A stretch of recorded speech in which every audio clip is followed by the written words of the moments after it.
You walk down anywhere in Bangalore, you'll see Plan B, Badmaash, all these places, all of them are under the VRO umbrella. Tell me, how did you even start? We hosted like a freshers party. We sold about 200 tickets. And then when we entered first year of college, we decided let's throw like a freshers party again.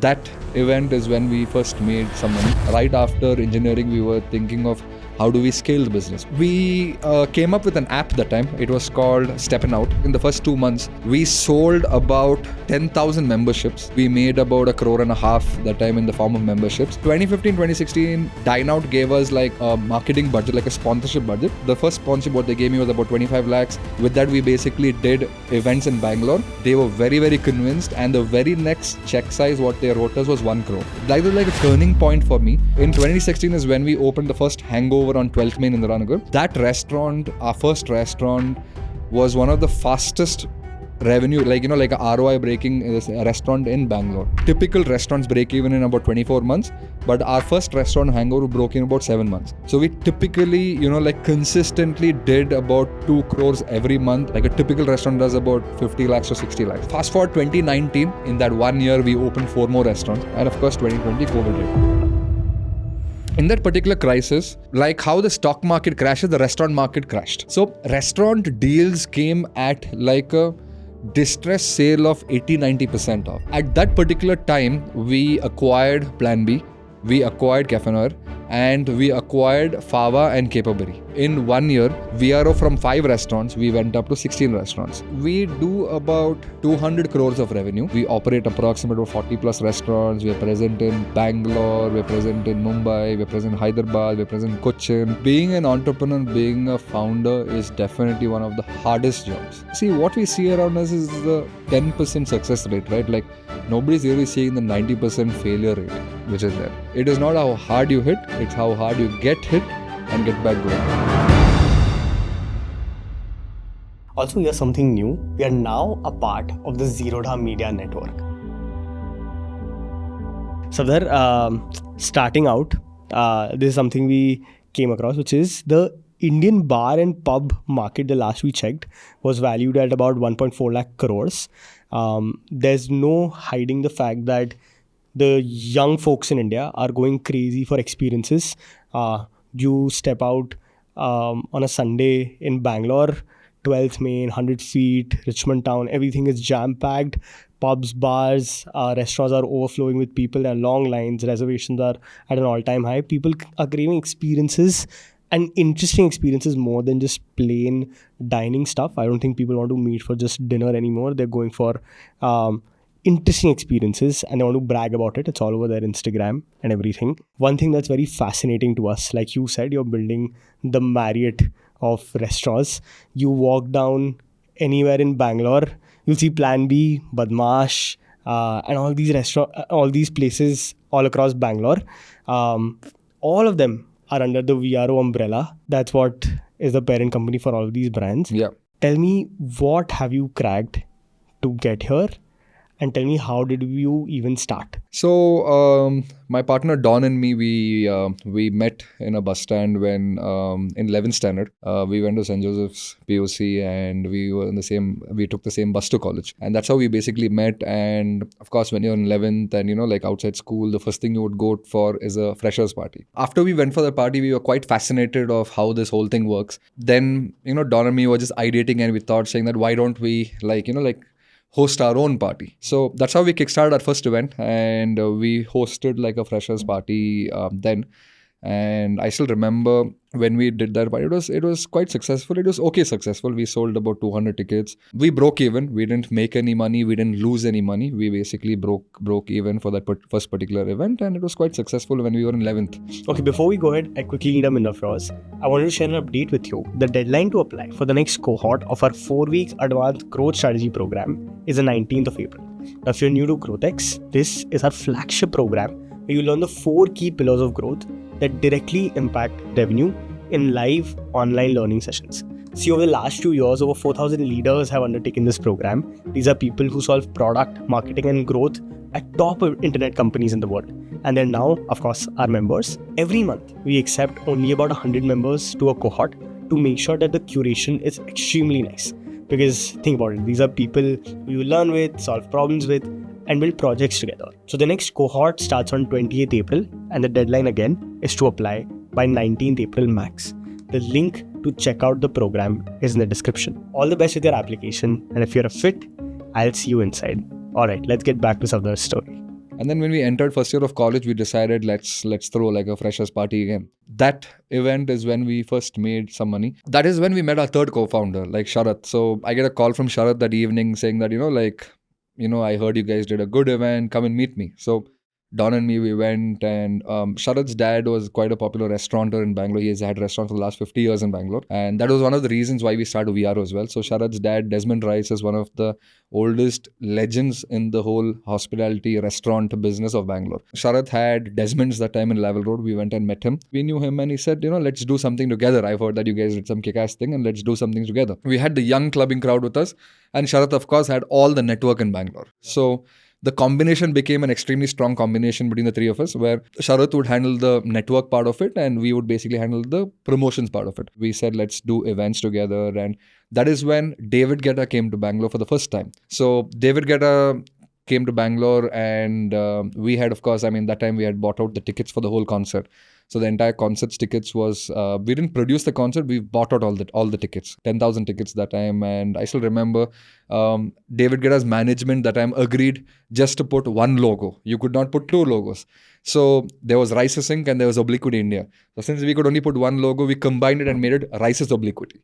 So that is how the company was born, because we could only put one logo for the David Guetta concert. So that's how we kickstarted our whole events business. So events journey was quite exciting after that, and Rices Obliquity became RO because the name was too long. So it was too long to say. So it became like a short form of as a RO. And RO became VRO later. We were nightlife partners for more than 50 outlets in Bangalore, and we used to do regular events. We used to do like 4 events every week on Wednesday, Friday, Saturday and Sunday. We were the entertainment partners for Taj, we were the entertainment partners for Marriott, for Hyatt, most of the hotels in Bangalore, Ritz, most of these hotels in Bangalore, we were like the entertainment partners for each of these. So we kickstarted this and we dominated the whole nightlife space in Bangalore. And that is when we, after like 3 years, this was in 2011. 2014, Don and me graduated from engineering, and right after engineering, we were thinking of how do we scale the business. We were quite prominent in the whole nightlife space. So we came up with an app that time. It was called Steppin' Out. It was like an app which got you deals and discounts in most of the good restaurants in Bangalore. Those are the days when Groupon and all of them, but we were more premium because since we were from Bangalore, we used to do events and all of these in Bangalore, we knew all the restaurant owners. So it was very easy to basically go meet them and tell them saying that, hey, this is what we're starting, something new we're starting, and we would love for you to be a part of it. I still remember in 1 month, we signed up 100 restaurants in Bangalore. It was like a paid model where you would pay 1,500 rupees for a membership. And then you would get access to these 100 restaurants, and you would get deals and discounts in all of these 100 of the best restaurants. So I still remember in the first 2 months, we sold about 10,000 memberships in the first 2 to 3 months. It's in 2014. Yeah, in 2014. We made about 1.5 crore that time in the form of memberships. Yeah. And when we became like, say, 10,000 customers, we had like 1,000, 2,000, 3,000, 4,000. Once we reached 10,000 customers, is when we realize what a big operational challenge it is. So, so what is the biggest challenge in these restaurants? Because labor, right? So the restaurant front of the house team, like your captains and supervisors and all of that, they keep changing. So restaurant training is one of the biggest problem in any of these things. So we used to face a lot of hurdles in back-end restaurants because people like the front of house team wouldn't basically honor the deal. And then I still remember on a Friday night, Saturday night, I used to get it was my number on call center, you can call my number to basically, that was like the call center number. So I would still remember we would host an event on a Friday night. I would be at a party and I would still get like 150 calls saying that this restaurant is not honoring that deal, that restaurant is not honoring this deal. Then my work on a Friday night and Saturday night would be calling all these owners. That's when I realized that, it was a big operational challenge for us to basically, continue this business. And we decided to shut down the business, I think in 2016. We decided to shut down the business. And by 2016, 2017, when we decided to shut down the business, the name Steppin' Out was very popular in Bangalore, but the business wasn't. So we basically shut down the business, but we did not kill the brand. So that is when we pivoted and we decided, okay, fine, like RO, our events company is like a dominator in the whole nightlife space, but I could never do anything outside the nightlife space. Like I wanted to do a food festival, but I could never do a RO food festival.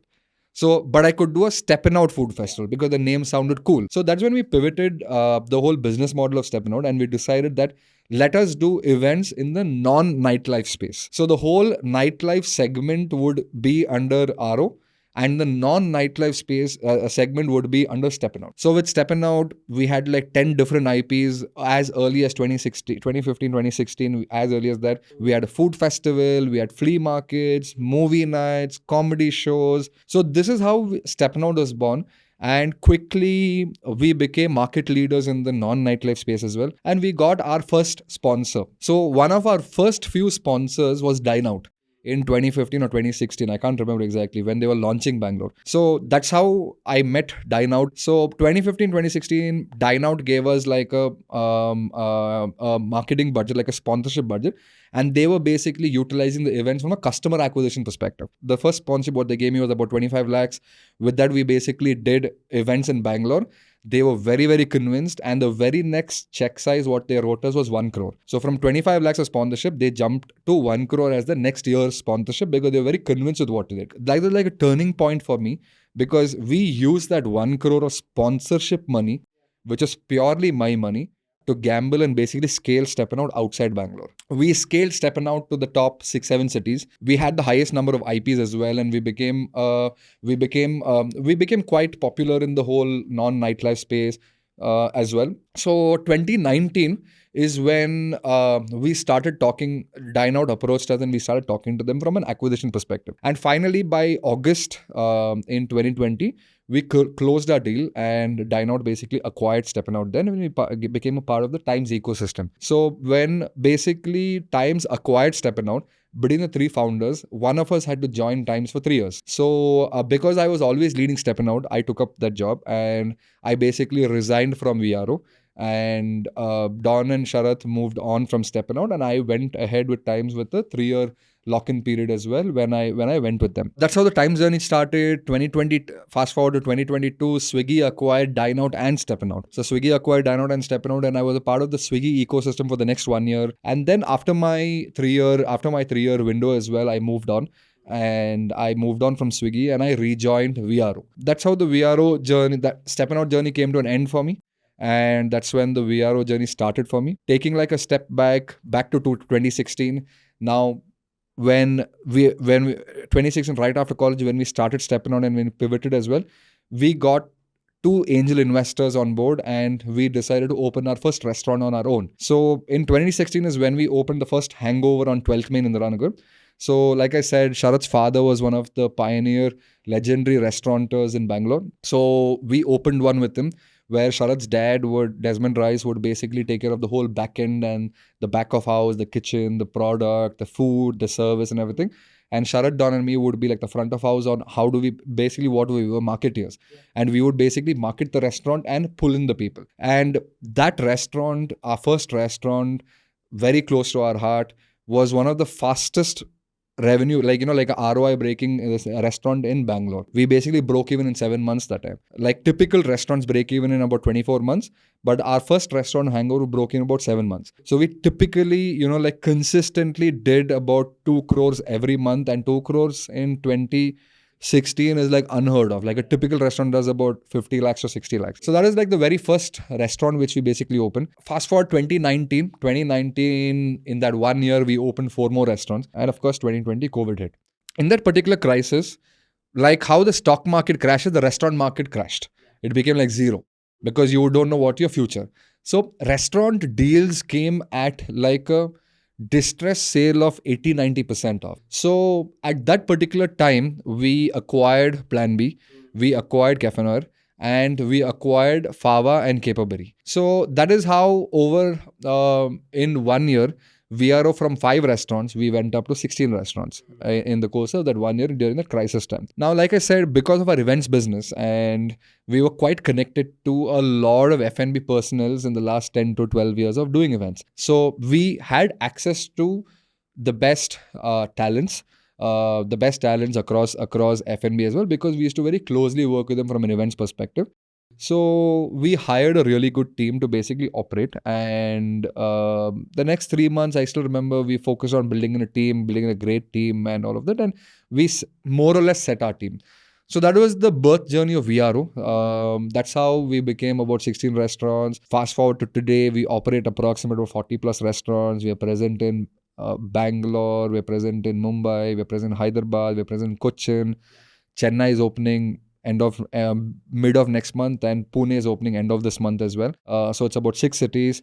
We have about 10 brands. Like I said earlier, we call ourselves the Marriott of restaurants. Across 10 brands, we have a Courtyard Marriott as well, and we have a Ritz-Carlton as well.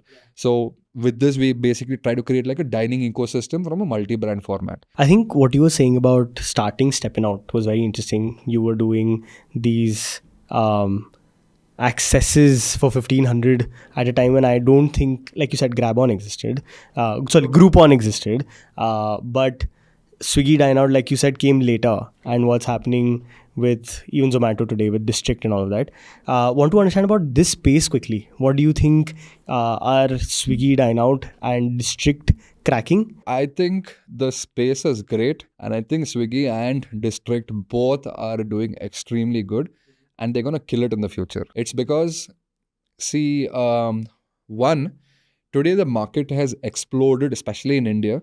This decade is about F&B and entertainment. And we would have realized that when the largest Coldplay show was in Ahmedabad. So when the largest show in the world happened in India now, that itself shows that basically the next decade is all around F&B and entertainment. In entertainment, right, like it's very important to have a good cash flow and to have good money. So both don't have a problem from a cash flow money investment perspective. So they're able to deliver quality. See, in events, restaurants and entertainment, good to great experience is a very thin line. So most of the people would go for good, keeping the profitability in mind.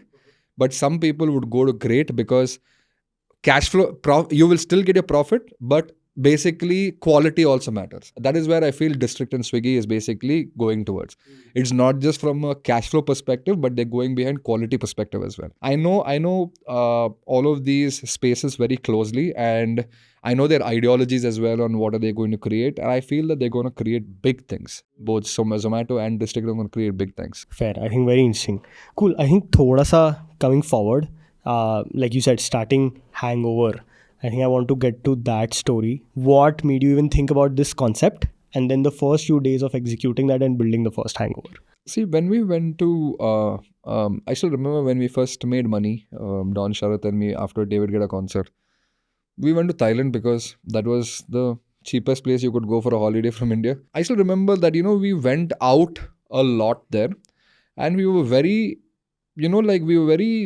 impressed with the a very open, laid-back F&B culture there. The neighborhood concept is something which we've seen in Thailand. Like, you had so many places to actually go out. It's a neighborhood concept where it's like a chill space. That's exactly what we created with Hangover. We got like a cocktail van, because these vans were really, really popular in Thailand. So we actually got a Matador and basically made it look like a Volkswagen. But the marketing story, what we built is we brought it from Thailand. And we created the bucket concept, like the cocktail bucket concept. That whole bucket concept was not there here, but it was all around Thailand as well. So we created that particular concept. What's the bucket concept? It's like a cocktail bucket. You get like how you have cocktail glasses, it's like a bucket. And one bucket was sufficient one person. So, so there was no reordering, but it was great. Like it was a great experience. So we created Hangover as a very chilled out, nice spot as a neighborhood concept where you could come, and cocktail buckets was like a sellout there. So I realized that cocktail bucket could become a marketing strategy for you to basically go all out in the form of, to basically reach out. And that became like a USP. That's how we started Hangover, and it was a massive, massive success for us. Very interesting. I think let's get into it then. Yeah. So just for context, can you break down VRO and all the brands that you have under it? We have Mirage, Badmash, Tycoons, Plan B, Hangover, Nevermind, Los Cabos, One Night in Bangkok, Cafe Noir. We have 9 brands with us, and we've created a house of brands from a dining ecosystem. And what I mean by like a dining ecosystem is that higher wallet share. Now, say for example, Indiranagar 12th Main. In Indiranagar 12th Main, we have 6 restaurants in that one 12th Main, all non-competing with each other, all doing well. How? Because you're able to target different concepts, attracting different consumers. Say hypothetically, 1,000 people come on a Saturday night to Indiranagar 12th Main. The 1,000 people are there. They're going somewhere or the other. Yeah. How do you basically capture them? Is what we try to create. That is what I mean by house of brands. We create different brands from a higher wallet market share perspective. Fair. I think one common question that anybody hearing this will have is why build multiple brands and not go with one concept? So one basic thing that comes to mind is, for example, like a national or a famous Indian brand is like Social, for example, which is one concept being brought to multiple cities. Why not go that route and go after the multiple brands route? Which is a restaurant you have gone, what do you remember, 5 years ago? 5 years ago? Yeah. Interesting. Thinking. So I was in Calcutta 5 years ago. Okay, There's so- a local restaurant. Which one? It's called Rose. Okay, so now how many new places have opened in Calcutta from the last 5 years to now? Yeah, at least. And do you still basically go to the same old restaurant which you went 5 years back, or would you basically try out all the new restaurants and go to the new ecosystems? For sure, yes. Second one. Exactly. That's an answer to what you're saying. So we create multiple brands so that we are not too monotonous and So even with Social, see, even though Social is one brand, Social has ensured that it is creating different concepts in each of its restaurant. So Social, if you go to Koromangala, it's a jungle theme. If you go to Bellandur, it's a dome theme. So they're able to recreate different atmospheres because it's a single brand. What we have done is basically why we've created multiple brands is so that you have a higher wallet share. And what I mean by that is, can 5 socials open in one road? You Not can't really. open 5 socials in one road, right? You can open 1 social in one road. But VRO can open 5 restaurants in one road. Because there is still a market. People are still coming. It's like how you basically capture that market. It's not like because you are not there. Okay, let me give you an example with UB City. Now, UB City, in the food courtyard, there are 8 restaurants. Yes. Now, VRO owns 3. We have the highest number of restaurants there. We have 3 restaurants there. So now, when we have 3 restaurants, doesn't mean that people are not going to the other 5 restaurants. Yeah. So there is market share for all 8 restaurants. So now if VRO was confident enough with all 8 brands of his, I could have taken the whole of UB City and basically come because there's a market share. Yeah. So it is from a market share perspective. So multi-brand concept gives you higher wallet share. And what I mean by that is, now say for example, you are going, see, you're an Indiranagar boy for you. Say you are going out like say 4 times a month. Now, if you're going out 4 times a month, knowingly or unknowingly, 2 times a month, would you come to a VRO restaurant? That is what I'm aiming at. So that means when you're basically going out, 50% of your wallet or what you're basically spending, intentionally or unintentionally, I am trying to capture that. That wallet share deeper and deeper is what I'm trying to penetrate. Interesting. I think would love to understand how you bisected them. So like you said, there's an insight in place of how you've categorized these 9 brands that you have. What does that look like? And if you could walk us through the themes of each and what category do you see them in? See, VRO follows like a pyramid structure. Now in a pyramid structure, the top end of the pyramid would just be 1 because the space is less, it's coming to an end. The bottom half of the pyramid is very wide. Now VRO follows an exact pyramid structure with our brands. Now for example, Mirage is in the top of the pyramid, which would just be like say 1 in a city. My bottom half of the pyramid would be like a Plan B and a Cafe Noah. Say it's this big. So I can do like say 10 in a city. So that's exactly the thought process we have followed with brand creation. Now, do I create classy brands? At the same time, how do I create massy brands? Because massy brands bottom half of the pyramid, classy brands at the top half of the pyramid. So that way you're able to hit all types of ecosystems, because when a consumer feels like, okay, fine, I have a special night, I would like to spend some money, I capture them at top tier of the thing.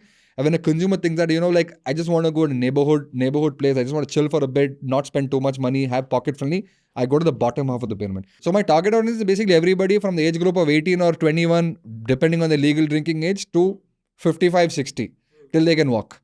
So, comfortable going on. So everybody's your basically TG. It's how you basically hitting different sets of audience. So that's how we basically create a brand. Now, say for example, Badmash is a Indian cuisine.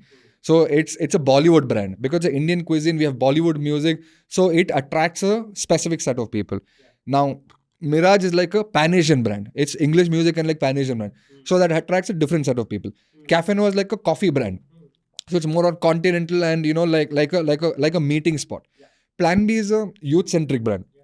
So it's like a very American concept of beer and chicken wings. So that is more of youth-populated, youth-centric and all that. So each of these things we are able to create in one brand, trying to attract in one segment of the audience. So tell me this, like you said, like you spend a lot of time in marketing, and you said you really think through how you want to market your brands.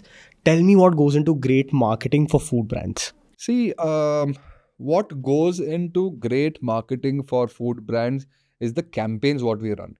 Now, let me give you a Plan B for an example. Now, my most successful campaign in Plan B is the Wings Festival. And the Wings Festival is basically 10 new flavors of wings every year. Now, in these 10 new flavors of every year, 3 of those flavors, my highest selling flavors, goes into my menu as a permanent menu. So, it depends on brand to brand what works. Now, say Mirage, like say for Mirage. For me, a great marketing tool for Mirage would be getting the right artists, because Mirage is a music-centric place. So getting in quality good artists basically makes a huge difference for Mirage. So it goes from brand to brand. Like say, for example, in Badmash. In Badmash, I focus on great Sunday lunches. That is my selling point on a Badmash, where it's like a family outing. So you get like a live band, like a live acoustic, and basically create a product within a product and market that out. My main product is Badmash. My sub product becomes like say like a Sunday brunch. Take a sub product for each of these products and basically market that out. Want to specifically talk about Plan B, and I'm not lying, because the first thing that was told to me when I came to Bangalore is you should go to Plan B. Tell me everything that's cracked there. Like, what has Plan B done that's so good for Bangalore? Plan B is a very interesting story. We used to go to Plan B when we were in college, Don and me, and Plan B was our first office. Oh wow! So basically, when we used to do concerts and when we were in engineering and when we didn't have an office, the Plan B owner was a friend of ours.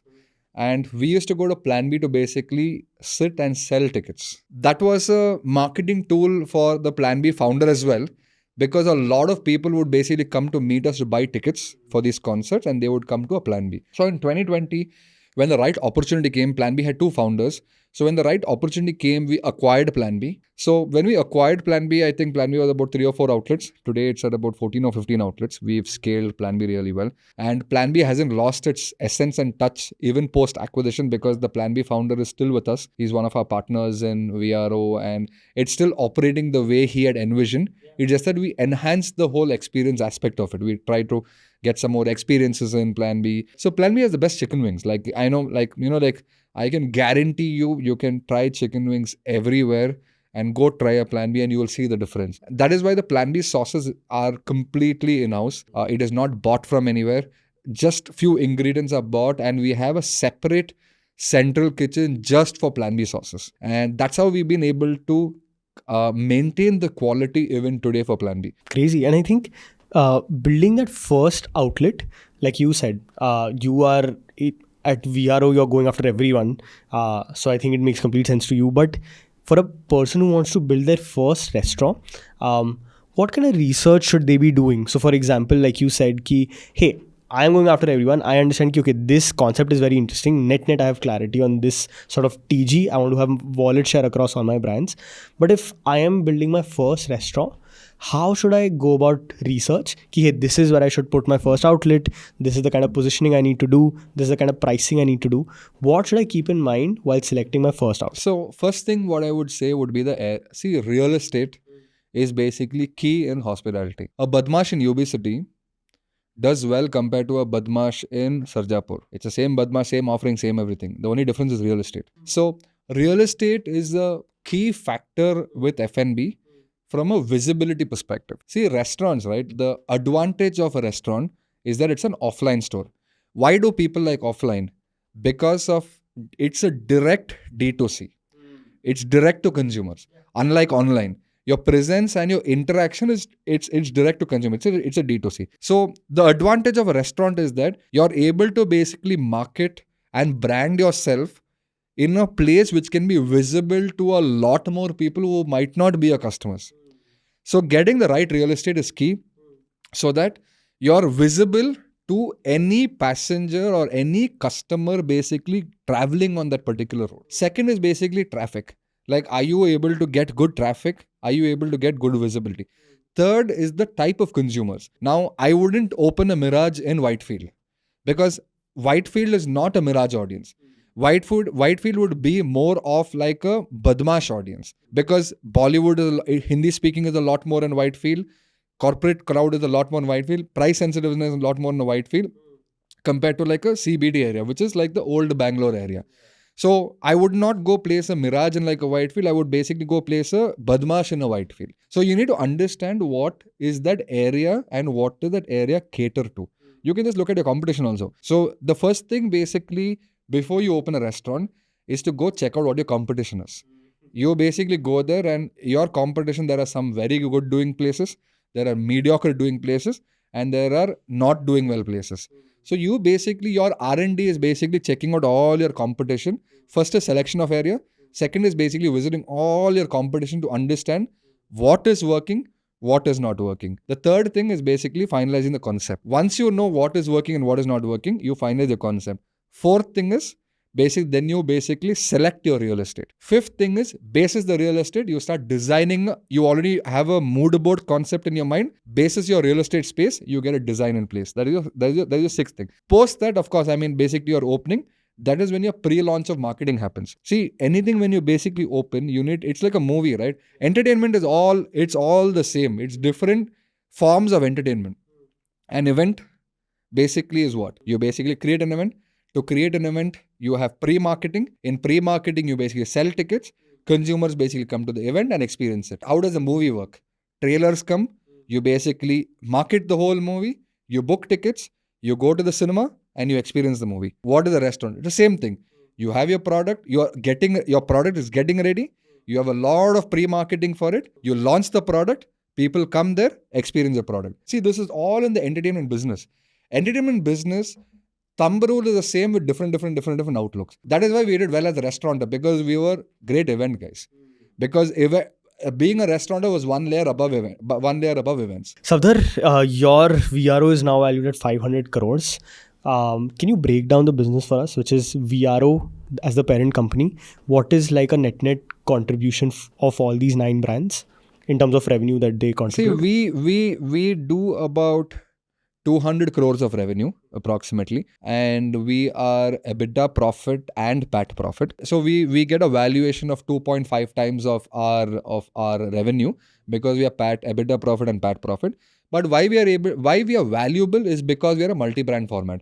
So not necessarily so each of these brands will have multi-outlets, and like how I said, the pyramid format. So it's not like every brand, every outlet does well, but so it's like certain brand is like a show horse, which basically gives you visibility, and certain brands are your revenue churners.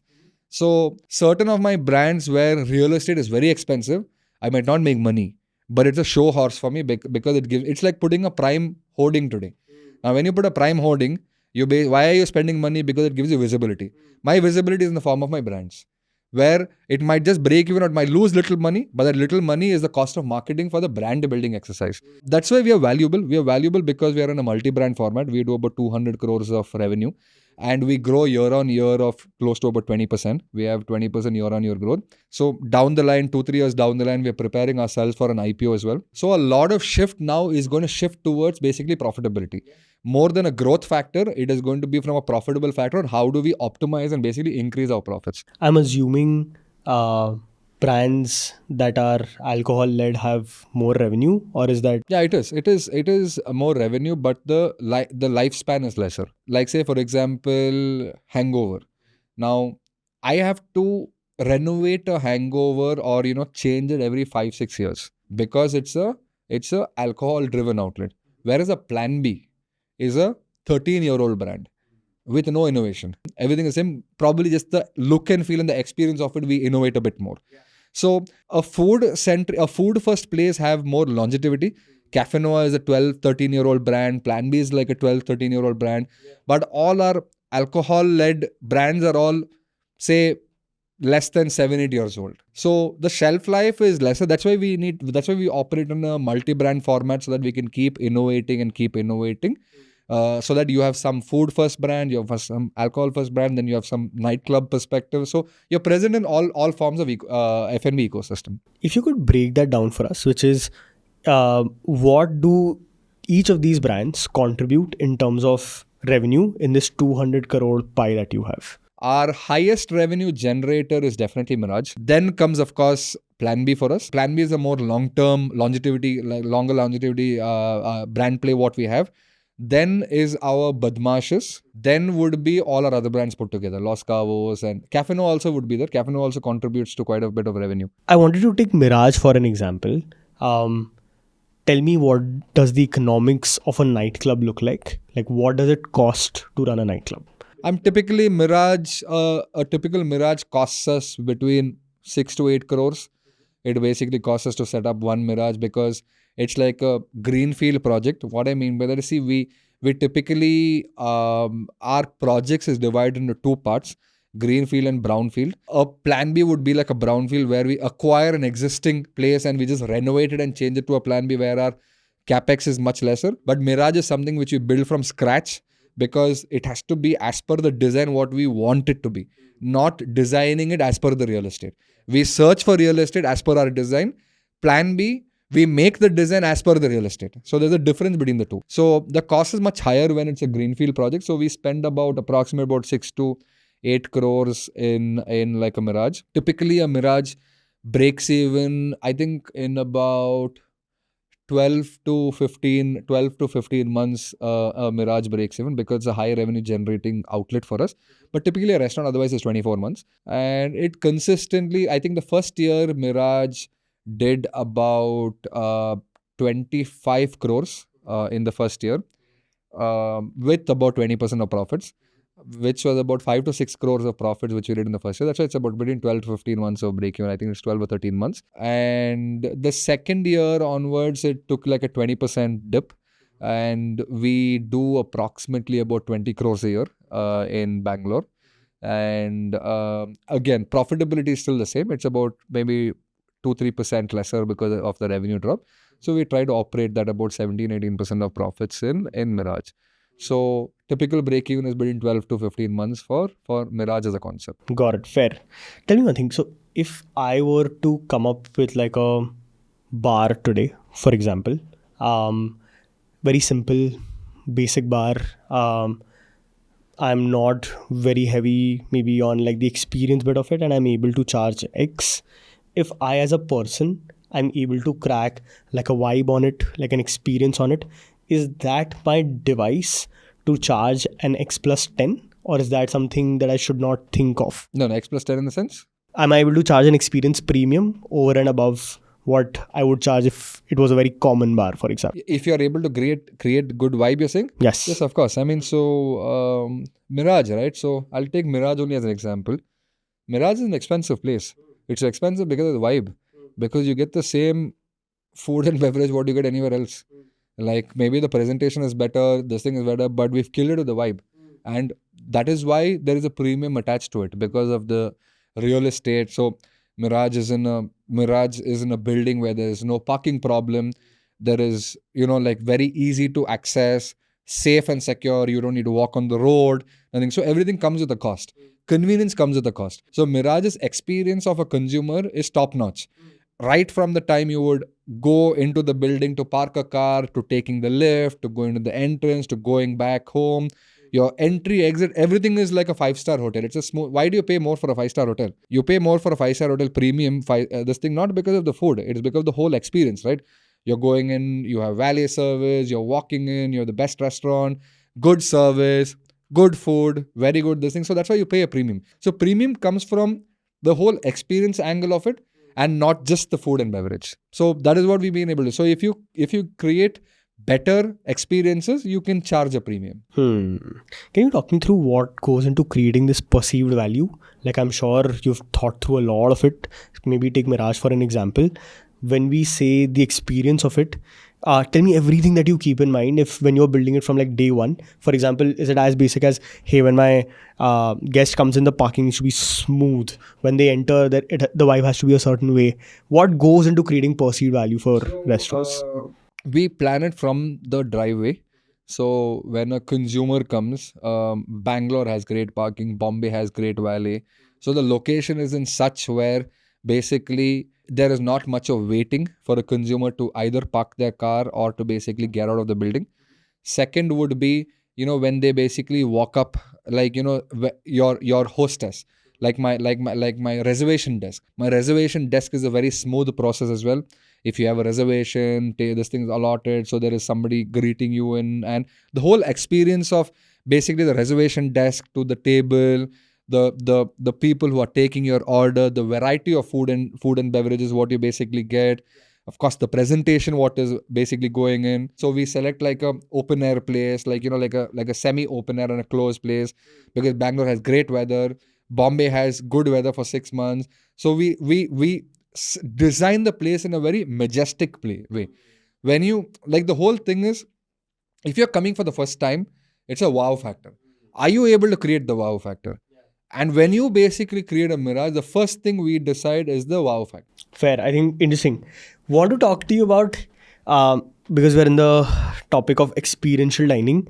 I want to talk about the gimmicky aspect of it. So, we've been seeing a lot of concept restaurants coming up, which is, for example, like a jungle themed restaurant or a jail themed restaurant or a cave theme, or there's like a dining setup where they'll take you like 50 feet above and you have dinner on like at a height. I'm sure people are interested to experience these things once, but in my head, I'm sure they don't have repeat. For example, I would have dinner at 50 feet once. I would not do that weekly. What do you think about the gimmicky aspect of... Gimmicky can only work in tourist hubs, cities. Now, what I mean by that is, now any of these gimmicky restaurants can work in a high tourist place like a Dubai or a London or a Bangkok or a New York and all of these places. Because like how you rightly said, you will go once. But imagine if there are 2 million tourists coming there year on year, or 3 million tourists, or 4 million tourists, or 10 million tourists, or 15 million tourists, or 20 million tourists. So when there's a tourist influx where people are coming into a particular place for probably 2-3 nights, you would definitely want to go to a gimmicky place. So that is why if you've seen, gimmicky places have worked in tourist places and it has not really worked in non-tourist places. Because like how you wouldn't go back again. You only go for an occasion. So where are you getting multiple people like you who will come only once? In a tourist infused place. So it's a constant customer acquisition problem because you can't keep acquiring so many new people. How do you solve that? So how do I basically solve that is because we have a very strong database recall system where we basically give out discounts, all of that, relatability, recall, target, call them and all of that. And then you always have one loyal base to every restaurant in a very small number. We try and identify who are those people because they would have come maybe 3 or 4 times in a month. Or 3 or 4 times as per their visits, they would have come. So when we realize that there is a potential loyal customer who has basically come a few times, we ensure that our general manager of that place is on a one-on-one with that particular consumer. So when that personalized touch comes to you and you feel good, you basically come back. Now, there are a lot of people in who come to like say a Mirage or like a Plan B or some of our places every weekend. That's because they feel very important when they come there because we ensure that we take care of them that same way. We make sure that they feel really comfortable where they are taken care of very well, where they feel important. So our general manager know them very well. They take care of them. They would give them some complimentary shots, complimentary desserts, make them feel special, invite them on special occasions. We are doing like a special night. Why don't you come over? So that F&B requires personal touch. The minute you lose your personal touch, you lose the plot. So for me today, it's very difficult to keep personal touch across 1 lakh users. So I create like a system today where my people will have personal touch with each of those 1,000 people into 100 sets. One thing that I was extremely curious about is when you create a house of brand structure like this, and when you run a company like VRO, how does acquisition look like for each? For example, if I'm a Razorpay, it's very easy for me to cross-sell a startup customer to get through multiple products of mine. That's the same thing which I do. How does that happen in Because restaurants? I sell a Plan B database to Hangover, a Hangover database to Mirage, a Mirage database to Badmash, a Badmash database to Cafeno. It's the same theory what he just mentioned is what we basically do, cross-pollinate brands and data. So how does that work? For example, if just thinking about me as a customer, I am a customer of Plan B. I am not the ideal customer for Mirage, for example. Yeah, correct. But you can potentially become in the future.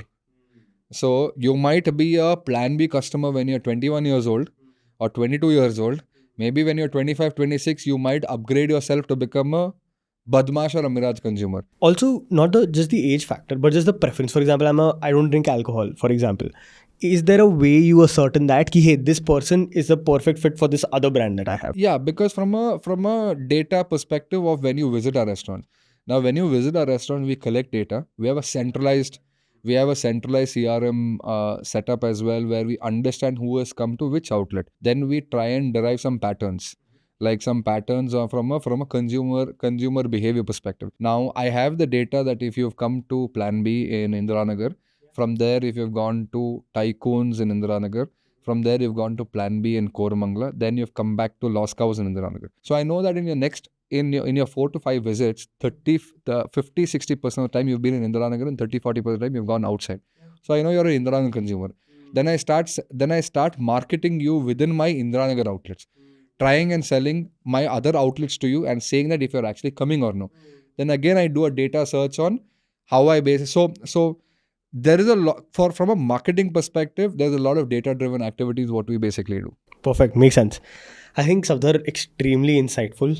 I want to get towards the end of this and understand thoda macro of what's happening in India. I think these numbers keep popping up, which is Gen Zs and millennials contribute majority percentages of consumption today. They're the majority of the population in India. All of them are looking for experiences. I think 12 million people, I think more than that, are traveling abroad today.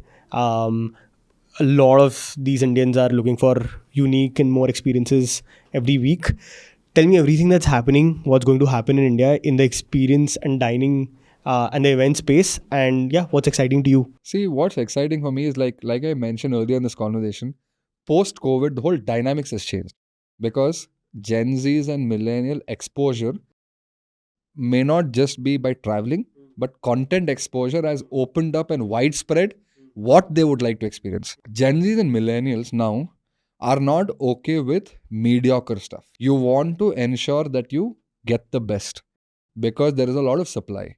So we also are sure that we adapt ourselves to become the best of the lot so that you're able to cater, because that is the demand today. Because there is no such thing as loyalty. Like, people who are in the flaff of saying that, let me build loyalty in the restaurant, it is not possible to build that. A lot of people have tried it. It has not been possible to build like a loyalty perspective, say that I'm only going to go to this restaurant. That loyalty is gone. It is basically on what is the consumer experience today. Now, if you are not delivering in the best experience, there are multiple alternatives ready.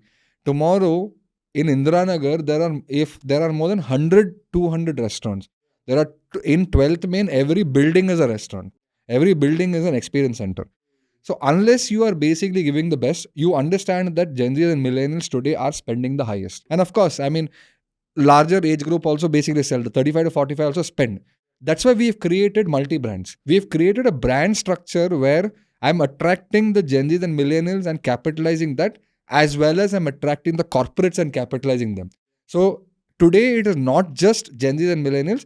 I would say an age group of 20 to 45 are all very, very, very, very active consumers.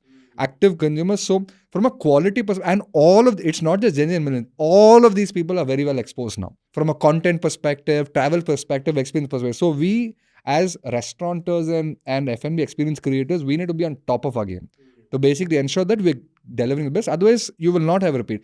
See, repeat consumer is a very difficult task today. To ensure that you're able to create like a small repeat customer is a very big achievement. And then we think that how is our brand name strong so that our customer acquisition becomes cheaper to basically bring in consumers. What's up with Bangalore? Why is the brewery culture so massive here? Because Bangalore's always been a beer capital of India. Kingfisher played a massive role. Vijay Mallya is from Bangalore. So it was always a beer capital. Bangalore's always been a beer capital from Bangalore from the Kingfisher days itself. So now breweries have become the next big thing. Craft beer has become the next big thing. So the culture is always there here, which got adapted now. What do you think about celebrity chefs opening restaurants? I think a lot of new influx of celebrity chefs opening restaurants in the US. Do you think their names are great acquisition exercises? See, celebrity chefs is a great name for sure.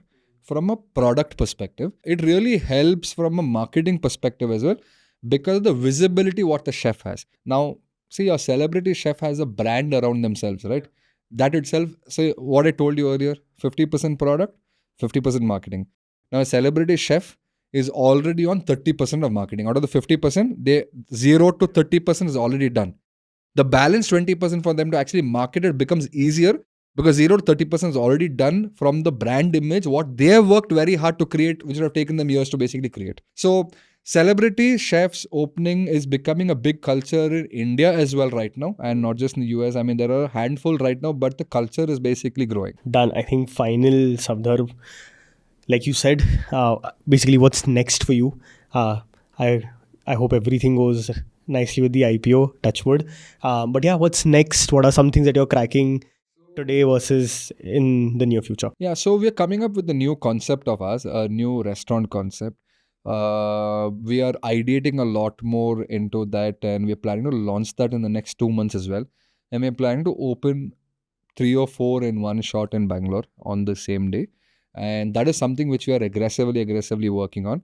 And of course, like I said, our IPO as well. So we are preparing ourselves for IPO in the next 2 to 3 years and working towards our bottom line as well and improving more efficiency and more this thing. So our next journey is less of innovation and more of execution, because the last couple of years was more of innovation and less of execution. So our next couple of years is going to be more of execution and less of innovation to basically become more and more efficient. Final question. So Savdar, one objective of this conversation is never to make entrepreneurship or building businesses sound fancy, because we are cognizant that whenever we put out an episode, whenever we put out content, it looks fancy on the outside, feels aspirational to do, almost feels easy, like a game.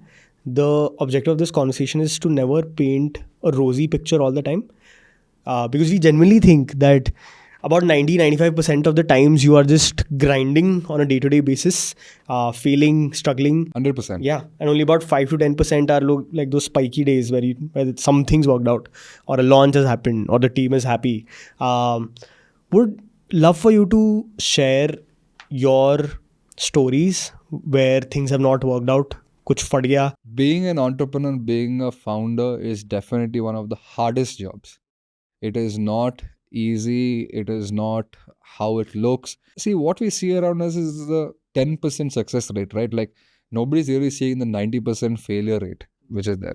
For us, the last 1 year has been really challenging because F&B as a market generally in India had subsided down currently, because after COVID, there was a huge revenge spend as well in the entertainment segment. And then you had done aggressive growth, planning, all of that in so much of time. So last 1 year has been quite challenging for us. We had to shut down a couple of restaurants and all of that to ensure that we are operating efficiently. So we came out of it a couple of months back. We are back in a very stable position right now.